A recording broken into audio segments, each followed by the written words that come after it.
Dear students, তোমাদের সাথে last উইকে কথা বলে যেটা আমি বুঝতে পেরেছি যে ই-লার্নিং এক্সাম নিয়ে তোমরা সবাই মনে হয় ওরিড। আমি তোমাদেরকে বলেছিলাম যে আসলে এটা ওরিড হওয়ার কোনো কারণ নেই, এটা খুবই সিম্পল একটি প্রসেস। সো আমি তোমাদের একটি আইডি এবং পাসওয়ার্ড দিয়ে অ্যাজ এ স্টুডেন্ট আমি তোমাদেরকে একটা এক্সাম অ্যাটেন্ড করে দেখাচ্ছি যে আসলে এক্সামটি কীভাবে হবে এবং কী কী টাইপের কোয়েশ্চেন থাকতে পারে। সো দ্যাটস ওয়াই আমি এখানে একজন স্টুডেন্ট নাসিম, ওর আইডি এবং পাসওয়ার্ড দিয়ে ই-লার্নিংয়ে লগ ইন করছি।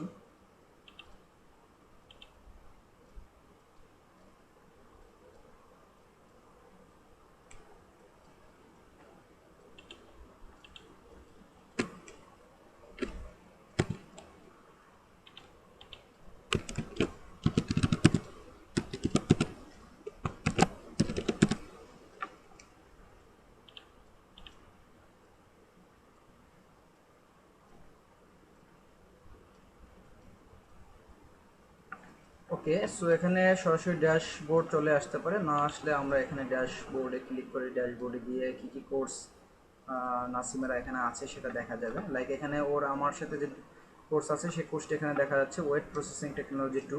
সো যেহেতু এই কোর্সের এক্সামটি এখন দিব, সো এই কোর্সে হচ্ছে এই বাটনটিতে ক্লিক করে কোর্সে প্রবেশ করতে হবে। সো এই কোর্সের সবগুলো লেকচার ম্যাটেরিয়ালস এখানে যা যা আমি আপলোড করেছিলাম সবগুলো এখানে আছে, প্রয়োজন হলে এখান থেকে ডাউনলোড করা যাবে। তবে এখানে ম্যাক্সিমামই হচ্ছে আমার আগের সেমিস্টারে যখন আমি ই-লার্নিং ইউজ করেছিলাম তখনকার ইনফরমেশনগুলো এখানে আছে। তো এখানে যেটা এক্সাম হবে আজকে, এক্সাম সিটি সামার 2020, এই লিঙ্কে হচ্ছে এক্সামটা হবে। সো আমি এখানে ক্লিক করব। ওকে, সো এক্সামটা হচ্ছে 3:45 থেকে শুরু হবে বলা আছে, এখন 3:44 বাজে, তার মানে আরও 1 মিনিট এক্সামটি শুরু হতে বাকি। সো 1 মিনিট আমাদেরকে অপেক্ষা করতে হবে। 1 মিনিট এখানে লেখা আছে this quiz is not currently available. So যখন সময়টা হবে তখন এখানে অ্যাটেম্পট কুইজ নামে একটা বাটন চলে আসবে, সেই বাটনে ক্লিক করে আমরা প্রবেশ করব। সো এই 1 মিনিট একটু বলছি যে বিভিন্ন টাইপের কোয়েশ্চেন হতে পারে, তার মধ্যে আমরা বেসিক্যালি যে টাইপের কোশ্চেনগুলো ইউজ করবো, যে প্যাটার্নের কোশ্চেনগুলো দিব, সেই প্যাটার্নের কোশ্চেনগুলো দিয়ে আমি 4টা কোশ্চেন দিয়ে একটি এক্সাম এখানে ক্রিয়েট করেছিলাম। সো একটা হচ্ছে এমসিকিউ, এটা সম্পর্কে আমরা সবাই জানি। 2 নম্বর হচ্ছে মাল্টিপল, 2 নম্বর হচ্ছে ম্যাচিং। ম্যাচিং হচ্ছে আমরা জানি যে লেফট হ্যান্ড সাইড এবং রাইট হ্যান্ড সাইডের ম্যাচ করাতে হয়। 3 নম্বর হচ্ছে ট্রু ফলস টাইপের কোশ্চেন থাকতে পারে। 4 নম্বর হচ্ছে শর্ট অ্যান্সার টাইপের কিছু কোশ্চেন থাকতে পারে। সো আমাদের টাইম হয়ে গেছে, আমরা এখানে একটু রিফ্রেশ দিব, রিফ্রেশ দিলে একটু চলে আসবে। সো এখানে আমরা দেখতে পাচ্ছি যে অ্যাটেম্পট কুইজ নাও এই একটা বাটন চলে আসছে এবং টাইম হয়ে গিয়েছে বিদায় হচ্ছে এই বাটনটি এখানে চলে আসছে। সো অ্যাটেম্পট কুইজ নাও এই বাটনটিতে আমরা ক্লিক করব। দেন হচ্ছে এরকম একটা কনফার্মেশন ছোট একটা মেনু আসবে। সো এখানে হচ্ছে স্টার্ট অ্যাটেম্পট, এই জায়গাটা আমাদের ক্লিক করতে হবে। সো কোশ্চেন চলে আসছে, 4টা কোশ্চেন এক পেজে আমি দিয়েছি, দ্যাটস ওয়াই 4টা কোশ্চেন একসাথে দেখা যাচ্ছে। তো পরীক্ষার সময় সম্ভবত আমরা এক পেজে একটা কোশ্চেন দিব এবং একটা কোশ্চেন আনসার করার পরে পরবর্তী কোশ্চেন আসবে, আদারওয়াইজ পরবর্তী কোশ্চেনে যাওয়া যাবে না। আর কেউ কোশ্চেন আনসারটা না জানলে হচ্ছে এটা স্কিপ করা যাবে, বাট সেটা আর কখনোই কোশ্চেনটি ফিরে আসবে না।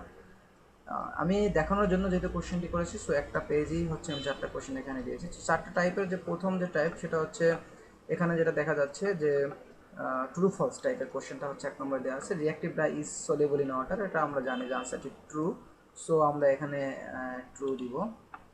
2 নম্বরে হচ্ছে PS value for disperse dyeing is, এটা হচ্ছে এমসিকিউ টাইপের question, I mean multiple choice question, যেটা সেটা আনসারটি 4.5 থেকে 5.5, এটাও আমরা সঠিক আনসারটি এখানে দিব। 3 নম্বর কোশ্চেনটি আমরা ইচ্ছাকৃতভাবে একটু ভুল অ্যান্সার করব, এখানে আমরা একটু এভাবে লিখবো।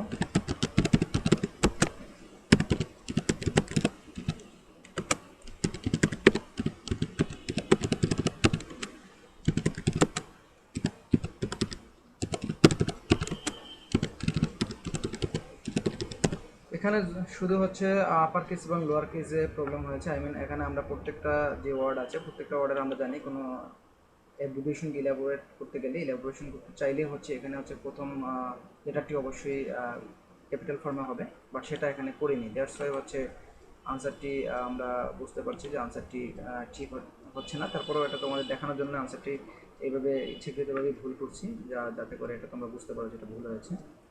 এরপরে 4 নম্বর যে কোশ্চেনটি রয়েছে এটা হচ্ছে ম্যাচিং টাইপ কোশ্চেন। আমরা ছোটবেলায় লেফট হ্যান্ড সাইডের সাথে রাইট হ্যান্ড সাইড ম্যাচ করতাম। সো এখানে আমরা বাম দিকে দেখতে পাচ্ছি ভ্যাট, রিঅ্যাক্টিভ ডাইস এবং ডিসপ্লে ডাইস, তিনটা ডাইজের নাম দেওয়া আছে। আর ডান দিকে প্রত্যেকটা বক্সের ভিতরে হচ্ছে তিনটা করে অপশন থাকবে, পিগমেন্ট, সলিউবল, ইনসলিউবল। সো আমরা জানি ভ্যাট, আমরা প্রথমটা সঠিক আনসারটা দিয়ে রাখছি যে ভ্যাট হচ্ছে একটা পিগমেন্ট, এটা আমরা সঠিক আনসারটাই রাখছি। সো এই কোশ্চেনের কিন্তু একটা সুবিধা আছে, পার্শিয়াল মার্কস পাওয়া যাবে। আর একটা সুবিধা হচ্ছে যে কোনো দুইটা পারলে কিন্তু 3 নম্বর কোশ্চেন আনসারটা অটোমেটিক্যালি পারা যায়।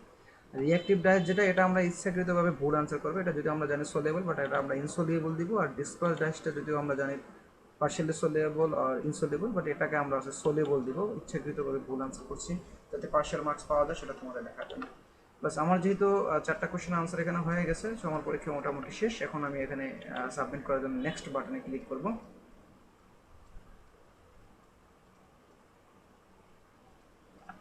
ওকে, এখানে দেখাচ্ছে যে আনসার সেট, 4টা কোশ্চেনের আমার আনসার হয়ে গেছে। আমার যদি এখনও 6 মিনিট বাকি আছে পরীক্ষার টাইম অনুযায়ী।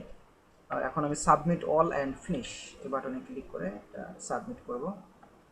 আবার কনফার্মেশন চাচ্ছে, সো এখানে আবার সাবমিট অল অ্যান্ড ফিনিশে আমাকে ক্লিক করতে হবে। ওকে, সো আমার এক্সাম শেষ হয়ে গিয়েছে এবং ইনস্ট্যান্ট সাথে সাথে আমার মার্কসটাও আমি এখানে দেখতে পাচ্ছি, কোনটা সঠিক কোনটা ভুল, একদম ডিটেলস রিভিউ এখানে চলে আসছে। তবে তোমাদেরকে বলে রাখছি যে পরীক্ষার সময় কিন্তু হচ্ছে তোমরা যখন সাবমিট করবে এটা তখন দেখতে পাবে না, যখন কোশ্চেন এক্সামের যখন টোটাল টাইমটা শেষ হয়ে যাবে, পুরো সময়টা শেষ হয়ে যাওয়ার পরেই হচ্ছে তোমরা এটা দেখতে পাবে। আমরা সেভাবেই সেটিংটা করে দিব। আজকে যেহেতু আমি দেখাচ্ছি তোমাদেরকে, সেই হেতু হচ্ছে আমি এটা ইনস্ট্যান্ট রিভিউটা যাতে চলে আসে, আমি সেটিংটা সেইভাবে দিয়েছিলাম। সো দেখো, reactive dye is soluble in water, এটা ট্রু, কারেক্ট আনসার আমরা দিয়েছি। সো এটা 1 মার্ক ছিল, এখানে আমরা 1-এ 1 পেয়েছি। পিএইচ ভ্যালু, এটা আমরা ঠিকভাবে দিয়েছি আনসারটা। সো এখানে 2 মার্ক ছিল এবং 2 আমরা 2 পেয়েছি। 3 নম্বরে দেখো বিজিএমই এর ফুল মিনিং জানতে চাওয়া হচ্ছিল। সো কারেক্ট আনসার দেখো সবগুলোর কিন্তু প্রত্যেকটা ওয়ার্ডের কিন্তু প্রথম যে লেটারটা সেটা ক্যাপিটাল ফর্মে আছে, সেটা না দেওয়ার কারণে হচ্ছে কিন্তু এটা পুরো এখানে 0 হয়ে গিয়েছে মার্কসটা। তবে যদি টিচার চায় এখানে পার্শিয়াল মার্কস সেট আপ করে রাখতে পারে, সেক্ষেত্রে যদি এরকম লোয়ার কেস আপার কেসের প্রবলেম হয় সেক্ষেত্রে পার্শিয়াল মার্কস এবং 50% মার্কস বা 30% মার্কস বা 70% মার্কস সেখানে দেওয়ার অপশন আছে, বাট এটা depend on your course teacher. 4 নম্বরটা ছিল হচ্ছে আমাদের ম্যাচিং টাইপ কোশ্চেন। এখানে আমরা ভ্যাট পিগমেন্ট সঠিক আনসার দিয়েছিলাম, এটা ঠিক আছে। বাকি দুটো আমাদের ভুল হয়েছে। দেখো এখানে 3 মার্ক ছিল টোটাল কোশ্চেনটায়, 3-এর মধ্যে আমাদের যেহেতু একটা অংশ হয়েছে, সো আমরা এখানে 1 পেয়েছি। সো আমরা কোনটার সঠিক আনসার কি সেটাও কিন্তু নিচে দেওয়া আছে, সঠিক আনসারগুলো প্রত্যেকটা কোশ্চেনের নিচে নিচে দেওয়া আছে রিভিউতে। এখানে আমরা দেখতে পাচ্ছি যে টোটাল কোশ্চেনটা করা হয়েছিল আমার 8 মার্কসের। সো 8-এর মধ্যে হচ্ছে এখানে 4 পেয়েছি আমি, 4 পেয়েছি, তার মানে 10-এ আমি গ্রেডিং করতে চাচ্ছি যে 10 মার্কসের সাপোজ আমি একটা ক্লাস টেস্ট নিচ্ছি, সেক্ষেত্রে অটোমেটিক্যালি কনভার্ট হয়ে এটা 8-এ যদি 4 হয়, 10-এ আমার পাস হয়েছে, আই মিন 50% মার্কস পেয়েছে এবং আমার মার্কস হচ্ছে 5/10।